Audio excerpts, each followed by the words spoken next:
UPSC की परीक्षा के रिजल्ट में नाम की गलतफहमी बन गई। शर्मिंदगी की वजह किसी दूसरे का रिजल्ट को अपना मानकर मना ली खुशी, बांट दी मिठाई, सम्मानित भी हुए। लेकिन जब हकीकत सामने आया तो सभी के पैरों तले जमीन खिसक गए।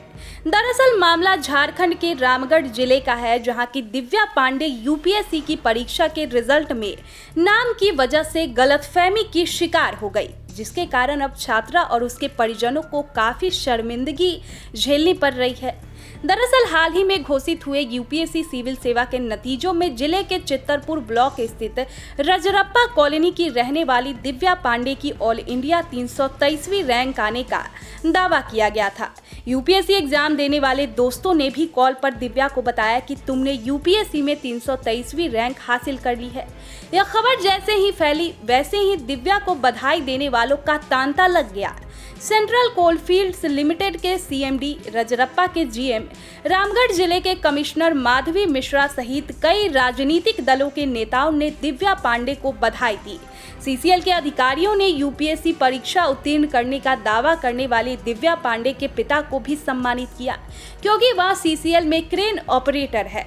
उधर दिव्या पांडे के यूपीएससी पास करने की खबर इलेक्ट्रॉनिक्स मीडिया से लेकर प्रिंट मीडिया में सुर्खियां बन गई, जबकि इसकी हकीकत कुछ और ही निकली।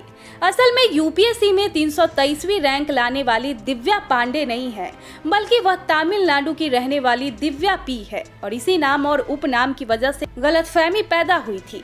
बताया गया कि दिव्या पांडे के परिजनों ने यूपीएससी की वेबसाइट पर भी रिजल्ट चेक करने की कोशिश की थी, लेकिन उस दौरान इंटरनेट काम नहीं कर रहा था, इसीलिए दोस्तों की ही बात पर विश्वास कर लिया।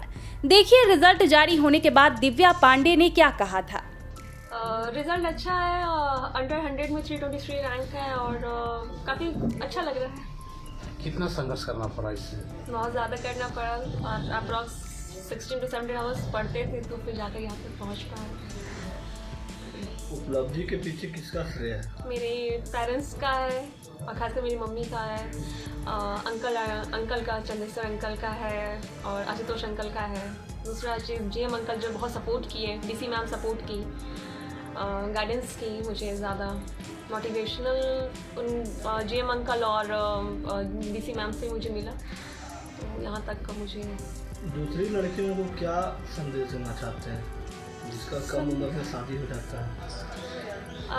लड़कियों से पेरेंट्स को ये संदेश देना चाहते हैं कि बेटी को हमेशा पढ़ने के लिए उत्साह कीजिए और ये नहीं कि जब से सिर्फ शादी इंपॉर्टेंट नहीं है। जब अपने पैर में खुद से खड़ी हो जाएगी, खुद से शादी हो ही जाएगी, और तो इसलिए मजबूरन शादी मत कीजिए और कोशिश ये कीजिएगा आप बस पढ़ाई पर ज़्यादा ध्यान दीजिए, क्योंकि पढ़ाई से ज़्यादा इम्पोर्टेंट कुछ भी नहीं है। अब यूपीएससी रिजल्ट के परिणाम से दिव्या के परिवार वाले एक ओर जहां हताश और निराश है, तो वहीं दूसरी ओर दिव्या भी मायूस हो गई है। दिव्या के माता पिता ने कहा कि हम लोगों से बहुत बड़ी गलती हो गई है, जिसके कारण समाज में आज शर्मिंदगी उठानी पड़ रही है।